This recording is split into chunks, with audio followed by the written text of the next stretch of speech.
I'm Bill S. Preston, Esquire. And I'm Ted. Oh, great. Bill, here, you take it. Okay. And I'm Ted Theodore Logan. Yeah!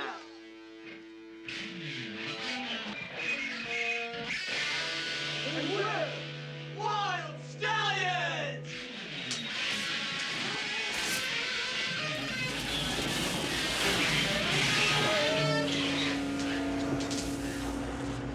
No, dude.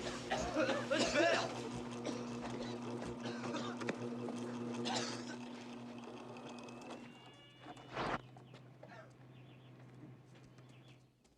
You blew it. Guess we used too much power. I liked it. Ted, while I agree that in time our band will be most triumphant, the truth is, Wyld Stallyns will never be a super band until we have Eddie Van Halen on guitar. Yes, Bill, but I do not believe we will get Eddie Van Halen until we have a triumphant video. Ted, it's pointless to have a triumphant video before we even have decent instruments. Well, how can we have decent instruments when we don't really even know how to play? That is why we need Eddie Van Halen. And that is why we need a triumphant video. Excellent!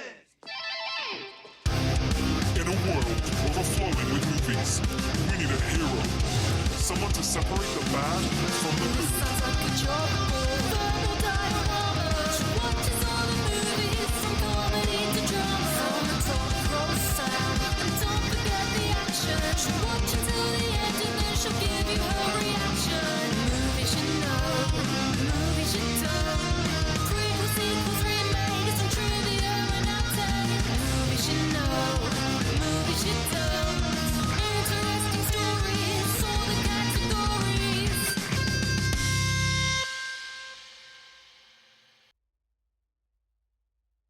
Hi everyone, I'm Em and welcome to Verbal Diorama episode 220, Bill and Ted's Excellent Adventure. This is the most bodacious podcast that's all about the history and legacy of movies you know and movies you don't. And as always, welcome to Verbal Diorama or welcome back to Verbal Diorama. Whether you are a brand new listener to this podcast, whether you are a regular returning listener, whether you're just a huge fan of Wyld Stallyns, thank you for being here. Thank you for choosing to listen to this podcast. There's a lot of podcasts out there. There's a lot of movie podcasts out there. But I'm always blown away by you listening. And I'm always so happy to have you here for the history and legacy of Bill and Ted's Excellent Adventure. And as always, be excellent to each other and party on, dudes. Before I go into Bill and Ted, I just want to say, as always, thank you for supporting this podcast. Thank you for being here and listening to this podcast. And thank you for listening to previous episodes of this podcast as well, if you have. The most recent episodes that have come out are on There's Something About Mary and William Shakespeare's Romeo and Juliet from 1996. And so really, this month has had a bit of a 90s flavour to it, with those movies specifically. And really, August was about movies that just bring me joy.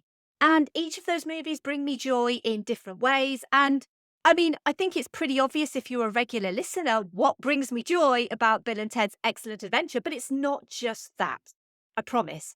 And Bill and Ted's Excellent Adventure almost wasn't so excellent. So its original plot had to be changed during shooting, its production company went bankrupt, a major role was left uncast until the last minute, and its original ending was abandoned for being, honestly, mostly heinous. So let's go into the story of Bill and Ted's Excellent Adventure, but before we do, let's have a listen to the trailer. Now, a motion picture so grand, so magnificent, and so vast, it spans 7,000 years. No way! Yes way! But it starts with Bill I'm Bill S. Preston. Who was Joan of Arc?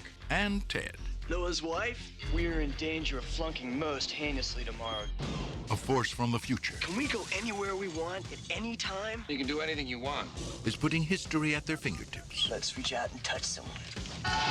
They're traveling through time, How's it going, Royal Ugly Dudes? Put them in the Iron Maiden. Excellent! Execute them. Bogus. How's it going, dude? Faites-les thé ou l'air. And they're making a big impression. Historical babes. Now they're home Everybody get together, remember who your buddy is.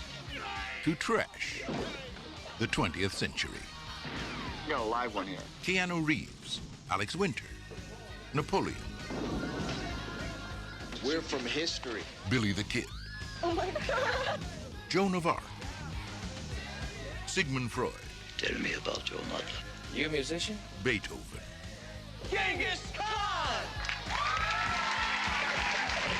Abraham Lincoln, Party on, dudes! Socrates, George Carlin, We're history. If you guys are really us, what number are we thinking of? 69, dudes! Bill and Ted's Excellent! Excellent! Excellent Adventure. Party on, dude. In the small town of San Dimas, California, two teenage boys, Bill S. Preston Esquire and Ted Theodore Logan, have a dream of starting their own rock and roll band, Wyld Stallyns, despite not knowing how to play guitar and not enticing Eddie Van Halen to join the band. Unfortunately, they're still in high school and on the verge of flunking school as well.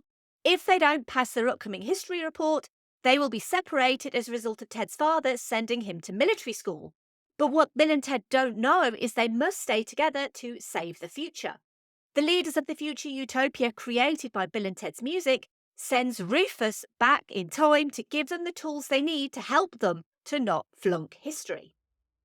Let's run through the cast. We have Keanu Reeves as Ted Theodore Logan, Alex Winter as Bill S. Preston Esquire, George Carlin as Rufus, Terry Camilleri as Napoleon Bonaparte, Dan Shaw as Billy the Kid, Tony Steedman as Socrates, Rod Loomis as Sigmund Freud, Ad Leong as Genghis Khan, Jane Wieldlin as Joan of Arc, aka Noah's wife, Robert V. Barron as Abraham Lincoln, Clifford David as Ludwig van Beethoven, Hal Landon Jr. as Captain Logan, Amy Stock Poynton as Missy, and Bernie Casey as Mr. Ryan.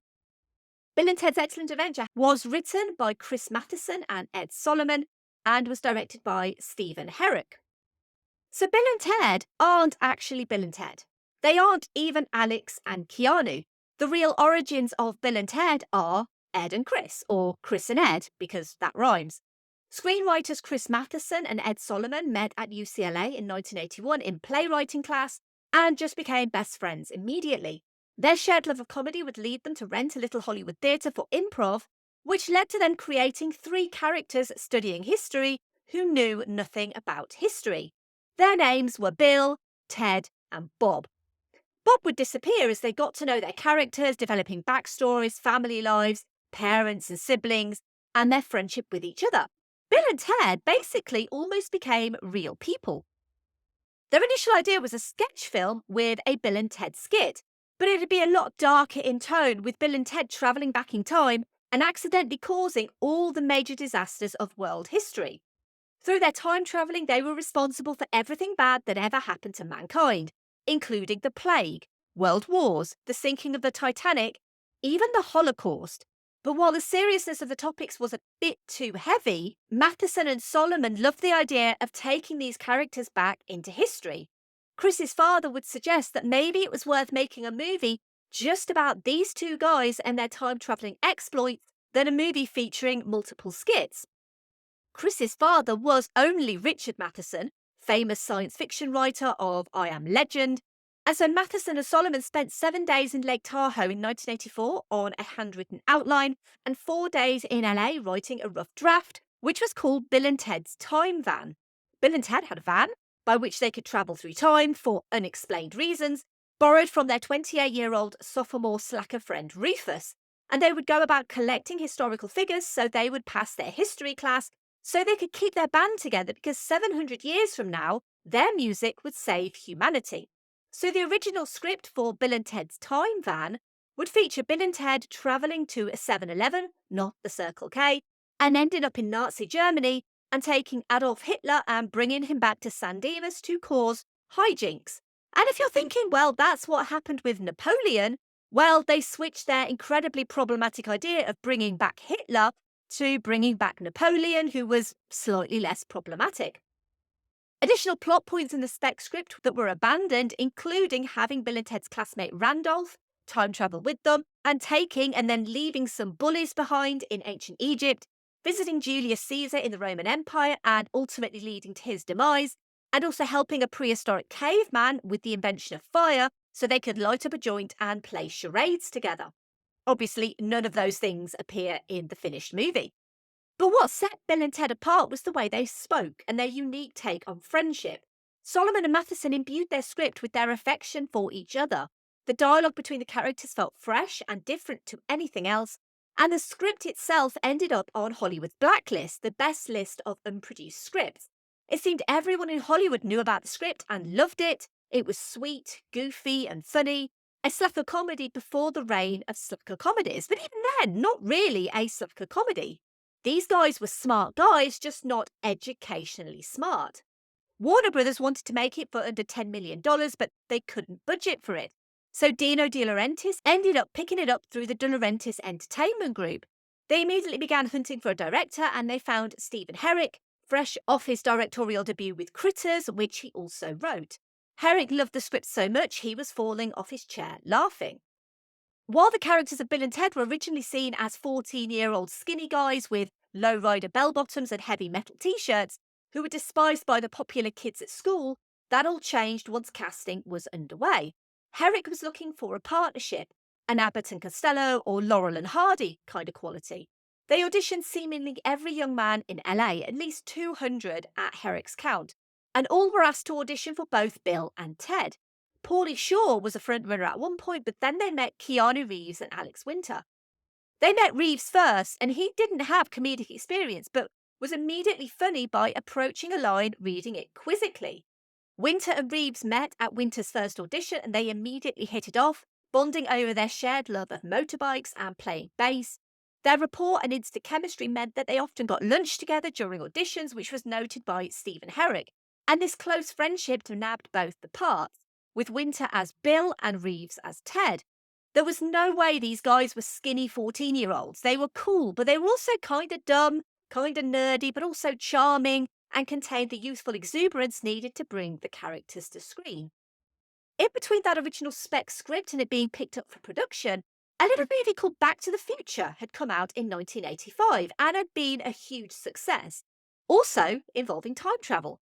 Also in a road-based vehicle, albeit a DeLorean and not a Chevrolet van. Stephen Herrick came up with the idea of using a phone booth, and despite popular opinion, it's nothing to do with Doctor Who. In the 80s in California, Doctor Who probably wasn't even a thing over there. And the idea of using a phone booth would be an idea before its time too. Using phone lines to access information anywhere in time. The phone lines would be the circuits of time. You dial a number to access any point in time through the cables, which is basically just like dial-up internet. So basically predicting the internet. Bill and Ted would be key rock fans, with Eddie Van Halen mentioned frequently. The original three most important people in the world were supposed to be the members of ZZ Top. Bill and Ted screenwriter Ed Solomon knew Clarence Clemens of Bruce Springsteen's E Street Band, as well as Fee Waybill of the Tubes, and recruited them alongside Martha Davis of the Motels for the roles of the three most important people in the world. Continuing with the whole rocker vibe, Herrick cast Jane Weedlin of the Go-Go's as Joan of Arc, with the rest of the cast coming together despite the low budget. Inspiration for filming came from Monty Python and the Holy Grail, and even that movie's production designer, Roy Forge Smith, was hired for Bill and Ted's Excellent Adventure. Even the fashion was carefully curated from the youth of 1987 Venice Beach. Full of hippies and skate punks, Alex Winter's words, not mine, he took inspiration for Bill's look from the people around him while he lived in Venice Beach, including the backwards baseball cap with the tuft of hair through the front. It was his idea to draw the Wyld Stallyns logo on the crop top with a black marker. But as filming started in February of 1987, they were still without a key cast member, Rufus. But they carried on filming around the character. Stephen Herrick encouraged spontaneity during filming, which led to Reeves and Winter in suits of armour playing out lightsaber battles while filming on location in Italy at Odescalchi Castle. Rome also stood in for ancient Greece.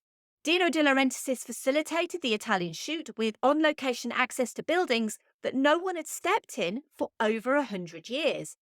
The roof-shaped hole was starting to cause an issue, though, as the brisk shooting schedule moved to Arizona because LA was too expensive to film in, and the studio suggested casting Charlie Sheen. The directors and writers, though, they were aiming big. Eddie Van Halen was their top choice. Even Ringo Starr and Roger Daltrey were considered. Sean Connery, too, he loves a good monologue, and he had previous with Time Bandits. But no one seemed to work. And then, at the last minute, producers Scott Krupp and Bob Court suggested George Carlin, whom they'd worked with on Outrageous Fortune. And everyone on set was a fan of Carlin's comedy albums and TV work, as well as his political stance.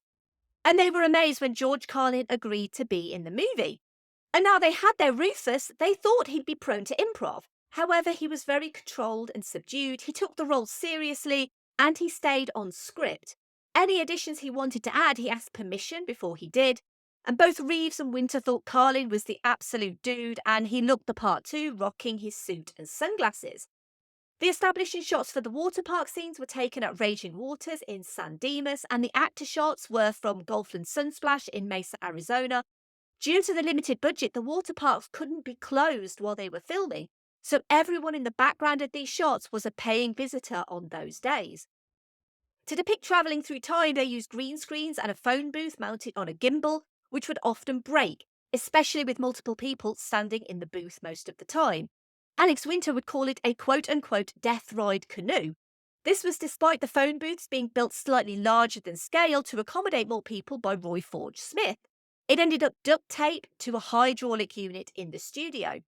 The original ending of the movie was Bill and Ted presenting a history lesson to Mr. Ryan and the rest of the class, and this felt underwhelming and visually ugly. The movie would end with Bill and Ted taking their princesses to the prom as promised. But these wannabe rock stars deserved a rock star ending, so the ending was reshot to include all of the historical characters, a huge auditorium, and a concert-like setting complete with lights and music. Extra resources were made available to change it and make it more grandiose. Basically, the whole shoot went ahead with no issues, everyone had an absolute blast making this movie, and production finally wrapped in April of 1987. The initial rough cut came in at 2 hours 25 minutes and included a big opening dance number of Bill and Ted waiting for the bus to school and breaking into a huge air guitar number which had been choreographed and they'd rehearsed at Stevie Nicks' dance studio. Obviously, this scene got cut. Other cut items have no doubt been lost to the passage of time, and as you'll soon discover, the downfall of Dino De Laurentiis' production company, DEG. Perpetual Motion Pictures was founded in 1987 to produce the visual effects for Bill and Ted's Excellent Adventure by creating the circuits of time. But I hear you cry. This movie came out in February 1989. Are you going to tell us this tiny time travel comedy was in post-production for 2 years? What the hell were they doing? Well, while it had originally been planned for a 1988 release, that didn't happen. And the issue wasn't with them, or the filmmakers, or the stars, or anything like that, but with Dino De Laurentiis. So Dino De Laurentiis was known for his flamboyance and his willingness to spend money. But in January 1988, Time magazine reported on just how big of an issue he was having. The De Laurentiis Entertainment Group was in colossal trouble with creditors owing $122.6 million. Only a year previous, Wall Street speculators were pouring money into the firm, but it lost $20.5 million during the 6 months ending August 1987, thanks in part to flops such as Taipan and King Kong Lives. To raise cash, the company placed its library of more than 350 movies and its 32-acre studio in North Carolina for sale, but would file for bankruptcy in 1988. The studio would be acquired by Carolco in 1989 after DEG went bankrupt, and the film assets were acquired by Paravision International, and some of the DEG executives ended up at Nelson Entertainment.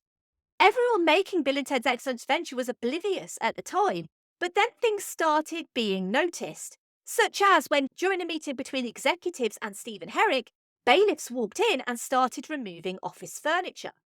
Because DEG went bankrupt while the movie was in post-production, it essentially got shelved and everyone who worked on it thought that was it.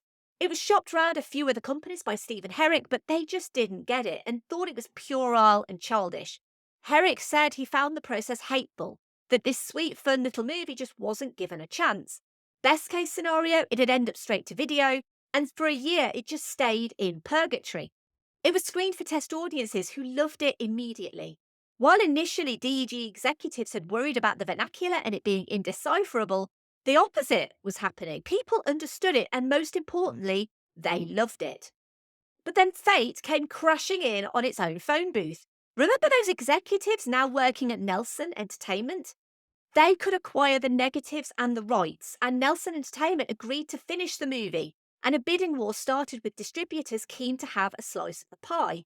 Nelson eventually agreed a release with Orion Pictures as distributor, and Bill and Ted could finally have an excellent adventure at the box office. But before we talk about that release, did you know there's a test for film accuracy based on Bill and Ted's Excellent Adventure? Fashion historian Hilary Davidson created the Bill and Ted test after noticing that the scene in which they kidnap Ludwig van Beethoven features surprisingly well executed costumes for the era. In an interview with Slate, Davidson said, quote, "I spent 6 years writing a book on Regency fashion called Dress in the Age of Jane Austen. I've spent a lot of time looking at genuine Regency dress. I was looking at the background extras and I suddenly paused it and went, hang on a second. I rewound it a bit and went through it in slow motion and went, you know what, this is really, really good. It's a 1980s teen comedy. You don't expect a high standard of costuming.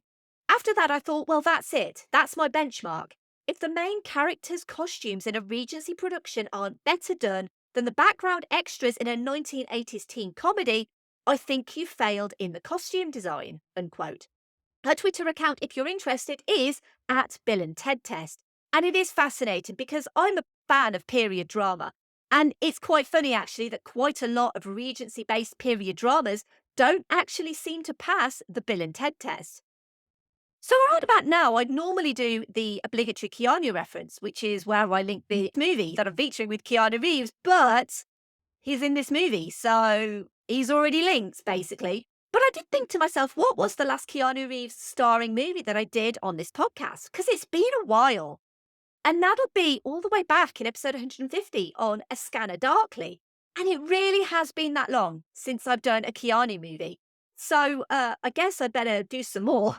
But in the meantime, I'll still continue to link him via the obligatory Keanu reference. So really, every episode is a Keanu Reeves episode in some small way.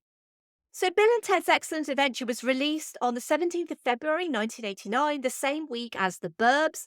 The Burbs would go to number 1. Bill and Ted came in at 3 behind Rain Man. It stayed at number 3 for its second week before good word of mouth led to it jumping up to second place in its third week. It would stay in the US top 10 for 8 weeks. And on its $10 million budget, it would go on to gross $40.5 million. Critics at the time were mixed. Variety gushed over Reeves's beguilingly blank face and loose-limbed, happy-go-lucky physical vocabulary. However, the New York Times' Vincent Canby dismissed Bill and Ted, most bogusly, as painfully inept. Audiences really loved it, and retrospectively, although there is an unfortunate use of a slur, otherwise it holds up quite well, and is now widely appreciated as one of the true great 80s comedies, which isn't bad for something that started off as a potential skit. In 2010, San Dimas celebrated its 50th anniversary of incorporation as a city with the slogan, San Dimas, 1960 to 2010, an excellent adventure. Obviously, the movie would have a huge impact on both actors, but in very different ways. Alex Winter would mostly choose to step away from acting after Bill and Ted's Bogus Journey, but would carve out a successful directorial career instead. He would return for Bill and Ted Face the Music, but otherwise just appeared in short films and documentaries. He suffered intense and prolonged abuse as a young kid working in theatre and suffered PTSD for years afterwards. After Bogus Journey and getting his name out there, he needed a break from acting. He didn't feel safe or comfortable and decided to pursue a career behind the camera. As a director, his documentary subjects have included the Panama Papers, the linked documents that revealed offshore tax havens, and Napster, the digital service that shook up the music industry, as well as Showbiz Kids, something he knows all too much about. And Keanu Reeves, well, he went on to have a segment in this podcast referring to him, so clearly the pinnacle of his career. And as I mentioned, Bill and Ted's Bogus Journey came out 2 years later, and the long-awaited second sequel, Bill and Ted Face the Music, came out in August of 2020. There were 2 spin-off television series, both titled Bill and Ted's Excellent Adventures. There was an animated series that first ran on CBS in 1990. It featured the voices of Winter, Reeves and Carlin. A second season of 8 episodes ran on Fox Kids, with the voice cast of Fox's then upcoming live-action series, also called Bill and Ted's Excellent Adventures, and that ran for 7 episodes on Fox in the summer of 1992. That was delayed from 1991 for the release of Bill and Ted's Bogus Journey, basically to capitalise on that movie. The roles of Bill and Ted in that live-action show were played by Evan Richards and Christopher Kennedy. No one from the film reprised their roles. In order to coincide with the first movie's release on home video, DC Comics created a companion comic that followed its narrative. Marvel Comics adapted the sequel, which was released to coincide with the second movie's theatrical debut. Due to its success, Evan Dawkins' Bill and Ted's Excellent Comic Book, a 12-issue Marvel series, was created. And Bill and Ted's Excellent cereal was made by Ralston Purina in the late 80s and early 90s. Like most breakfast cereals of the time, was cinnamon flavoured with mini marshmallows. I don't think you get breakfast cereals like that nowadays because basically they're just full of sugar. You can even get a free audio cassette holder shaped in the image of a phone booth and with a sticker depicting the cartoon versions of Bill and Ted on the front. Let's move over to some social media thoughts. I like to ask all over social media what people think of the movies that I feature. I like to ask over on Patreon, and I also like to ask on Twitter. I'm still calling it Twitter, Facebook and Instagram and Threads as well. We're going to start with the patrons, and we're going to start with perennial commenter Andy, who says, I'm genuinely shocked this wasn't a much earlier episode. So what is there to say about Bill and Ted? It's really the progenitor of dude comedy, with some great nods to history. Shout out to the Go-Go's guitarist Jane Weedlin as Joan of Arc. I will forever sing the Ziggy Piggy song whenever we get a giant sundae, and I only pronounce Waterloo like the Bill and Ted Napoleon. And we also have a comment from Andy's Geek Salad colleague Mike, who says, one of my all-time favourite comedies. It's so refreshing to have a movie involving time travel that doesn't bother dealing with trying to figure out the science of time and how not to mess up history. This is a movie that embraces how goofy and fun time travel can be, and we are all the better for it. The soundtrack was also the very first CD I ever bought. It's still my favourite movie soundtrack. Be excellent to each other and party on, dudes. And be excellent to yourselves and have a listen to Andy and Mike's podcast, Geek Salad. I do always like to give a plug to patrons who have podcasts. So I will put some information in the show notes for their podcast, Geek Salad. And maybe what I'm saying is Andy and Mike are the Bill and Ted of podcasting, which is probably the highest honour that I can give them. We also have a patron comment from Derek, who says, a sci-fi comedy about the importance of learning history so that music can eventually bring about a utopian civilization. It's safe to say this classic of childhood had a profound impact on me. What else can I say, but I love this movie and always will. My question for you, Anne, is how will you ever find the obligatory Keanu Reeves reference? Well, the answer is, Derek, I didn't find the obligatory Keanu reference. Really, if you think about it, he's just in this movie, so that'll have to do. But Derek also does have his own podcast as well. He hosts it with his wife, Laurel. It is called The Midnight Myth. And The Midnight Myth loves to talk about history. And honestly, I learn so much from their podcast, especially when they go into history and philosophy and mythology and all of those cool topics. So I'll put information in the show notes for The Midnight Myth as well. And the final patron comment comes from Zoe, who says, Bill and Ted had contributed so much to the cultural zeitgeist of the 90s. Even if you never saw the movie, people knew what you meant when you screamed, excellent! Which is very true, actually. And really, something like Bill and Ted's Excellent Adventure is right up Zoe's alley because his podcast is Backlook Cinema, and he looks back to the cinema of the 70s, 80s and 90s. All the movies that he grew up with, and then he introduces them to his son, Zach.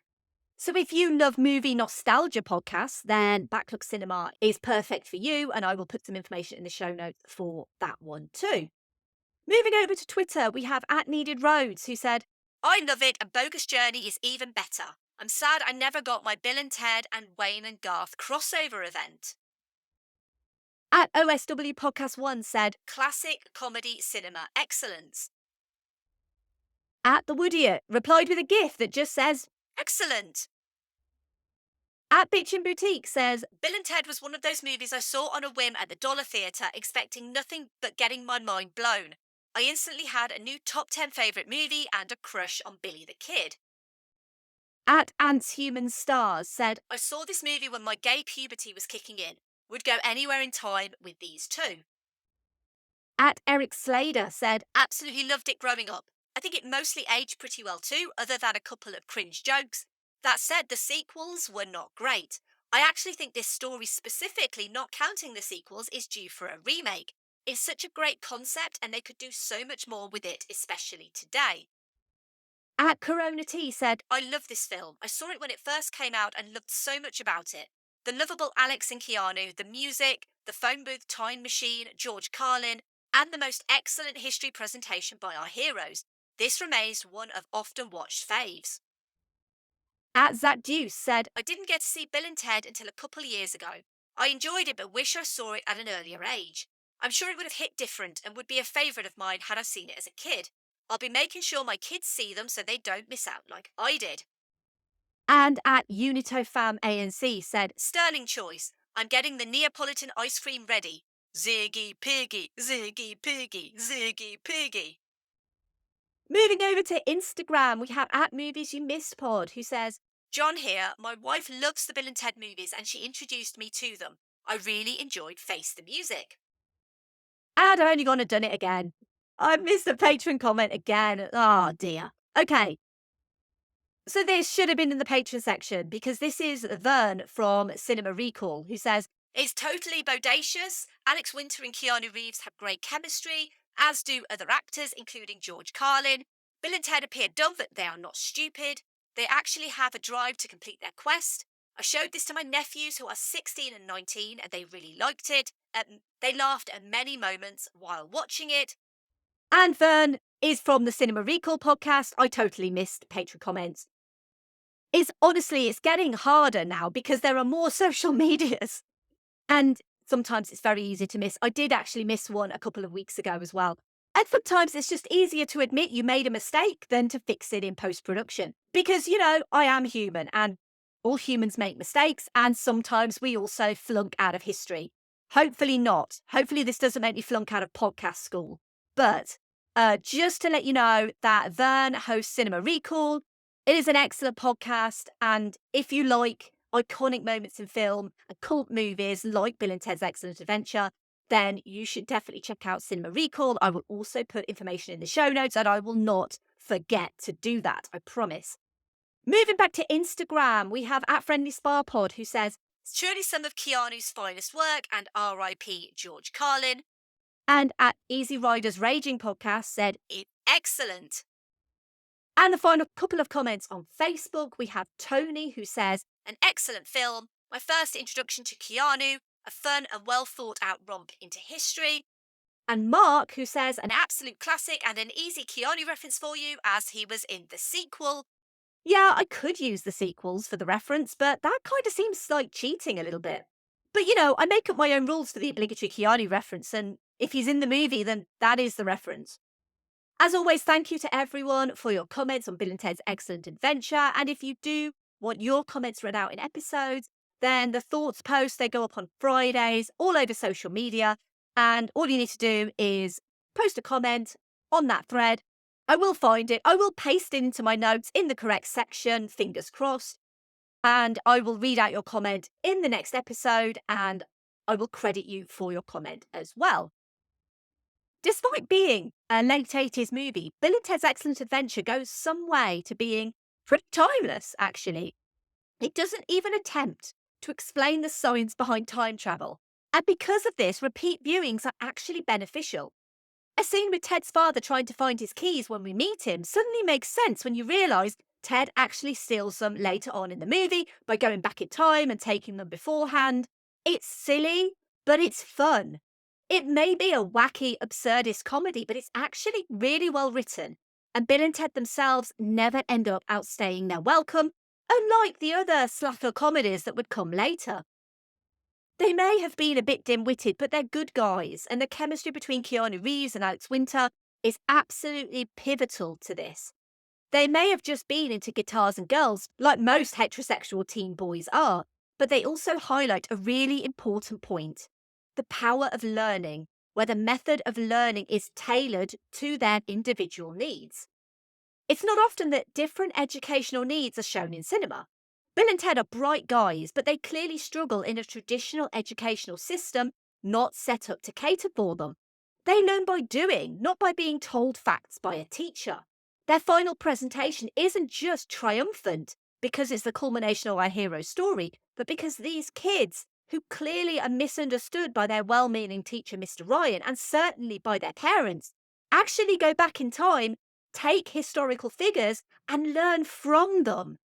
They can then recite facts and figures as each historical character is shown on stage, and that's the sort of learning that works for them. They learn by doing, not by being told. Sure, you could argue that there was no way they could converse with Socrates, but they're also shown to have ingenuity. They fix the booth, for example, with Coke cans and gum. These kids are smart kids. But what is the definition of smart? Is it academically smart? Is it emotionally smart? Is it physically smart? Is it time travel smart? As a society, we place a lot of our expectations on educational smart, getting good grades, getting a good degree. But it doesn't actually mean that that person is an intelligent person. It just means they have a piece of paper that says they're intelligent. Just the same as it doesn't mean that a person who doesn't have that piece of paper is automatically dumb. And it makes me question how many kids have flunked out of classes when they had the aptitude, but maybe had additional needs that weren't obvious. And hopefully those kids didn't get sent to military school in Alaska.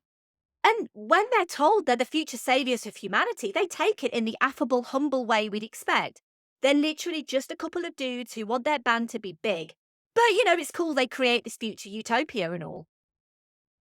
The strongest emotion in this movie is hope. And this is found beneath the jokes and the misadventures of Bill and Ted. Despite their challenging task and the overwhelming odds against them, everything is working towards a bigger picture that will ultimately benefit humanity.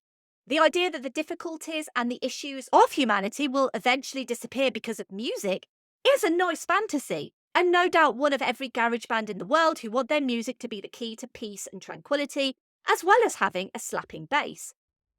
Bill and Ted's Excellent Adventure is not cultured or complex comedy, but it stands apart from other 80s comedies by not relying too much on pop culture or fart jokes. Even though we love a good fart joke, everyone will always know Star Wars and Iron Maiden. But I think most importantly, this film teaches us one thing, and that is the importance of being excellent to each other. And I feel like we can all take that message and apply it to our everyday lives. That co-worker who annoys you, that nosy neighbour who always asks you to mow your lawn, be excellent to them. Be excellent even if they don't deserve that excellence. Kill them with kindness, shall we say. We might never get that Bill and Ted Wyld Stallyns utopia, but we certainly won't get it if we aren't excellent to each other. So I'm just going to finish this podcast by simply saying, be excellent to each other. And party on, dudes! Thank you for listening. As always, I would love to hear your thoughts on Bill and Ted's Excellent Adventure. And just by listening to this podcast, you are helping this podcast. So thank you so much for listening and for helping to spread the word if you have. If you do want to help spread the word, you can by telling a friend or family member about this podcast. You can also leave a rating or review wherever you found this podcast, which actually does help other people find this podcast. Or you could follow me on social media. I'm at Verbal Diorama on Twitter. I'm still calling it Twitter, Facebook, Instagram, Threads, and Letterboxd. But really, indie podcasts thrive by word of mouth. We don't have big budgets to have big billboards and stuff. So any way you can help spread the word is always going to help a little podcast like mine. And when I say little podcast, I genuinely do mean little podcast. I am small fry compared to the other podcasts that you probably listen to. So it would be amazing if you could help out. And if you like this episode of Bill and Ted's Excellent Adventure, you might also like the following movies/episodes. And I'm only really going to recommend two because I wanted buddy comedies. but I decided to go for two that are quite a little bit different. So episode 52 was on The Nice Guys, which is a great buddy comedy. It's written by Shane Black. We have Ryan Gosling, we have Russell Crowe, and they are not the two people that come to mind when you think of a great buddy comedy. But honestly, it's one of the funniest movies you will ever see in your life. It's absolutely terrific. It's so underrated. Please go out and watch The Nice Guys immediately. I guarantee you will love that movie. And then episode 199, Wayne's World, because if we're talking about slacker comedies, then Wayne's World really is one of the kings of slacker comedies. It came out a few years after this movie, and obviously it itself is based on a skit, an SNL skit. So there's a lot of similarities between Bill and Ted and Wayne's World. I love Wayne's World. I think he's hilarious. It's a double act. You can't really go wrong with Bill and Ted and then Wayne's World. Give me feedback. Let me know what you think of my recommendations. So the next episode is going to be the birthday episode. Every year I do an episode on my birthday, and it's one of my favourite movies. And what I'm actually going to be doing is I'm actually going to be taking a well-deserved break from my day job, from the podcast, from everything basically that's going on. I've been incredibly busy over the last few months. I've been doing all sorts of crazy things, and it's really starting to take its toll on me. I'm getting really tired. So I've decided to take a break week, and I'm actually taking the week of my birthday off. But to accommodate that, there's going to be no episode next week on the podcast if you're listening to this on release week. There's going to be no episode next week, and then the following week is going to be an episode on one of the best rom-coms of all time, one of my favourite rom-coms of all time. Actually, probably my favourite rom-com of all time. I adore it so much. It's so much fun. It's got a great soundtrack. And it's probably the only Adam Sandler movie that I can actually sit and watch, because I find some of his stuff a little bit puerile. But it is the Adam Sandler, Drew Barrymore romantic comedy, The Wedding Singer, which is absolutely terrific. And I can't wait to talk about The Wedding Singer. So join me in 2 weeks' time for the history and legacy of The Wedding Singer. And if you're a little bit upset with that, well, I have a microphone and you don't. So you will listen to every damn word I have to say. And that is a quote from The Wedding Singer. And I don't quite say it the way Adam Sandler says it, because he's a bit aggressive in that movie.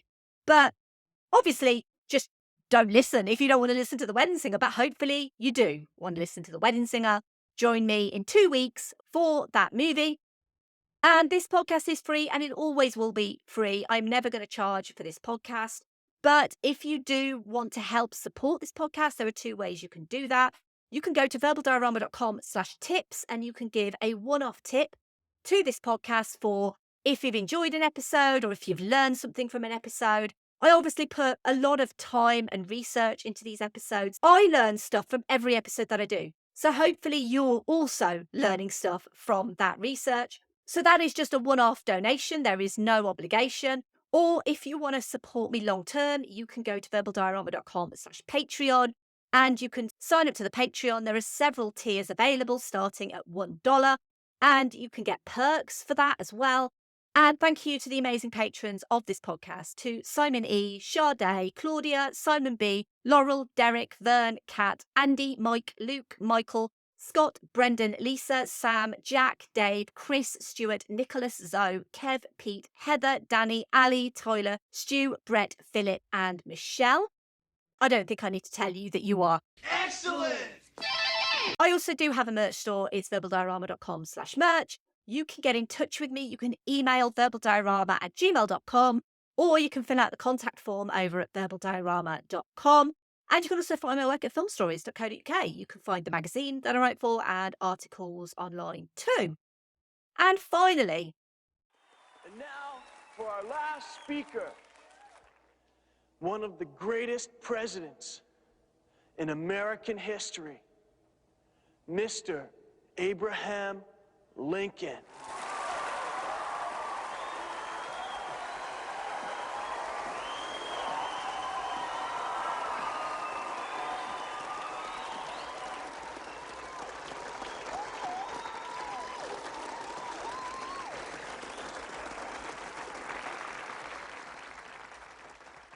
your score, and 7 minutes ago, we, your forefathers, were brought forth upon a most excellent adventure, conceived by our new friends, Bill and Ted. These two great gentlemen are dedicated to a proposition which was true in my time, just as it's true today. Be excellent to each other. And Party on, dudes!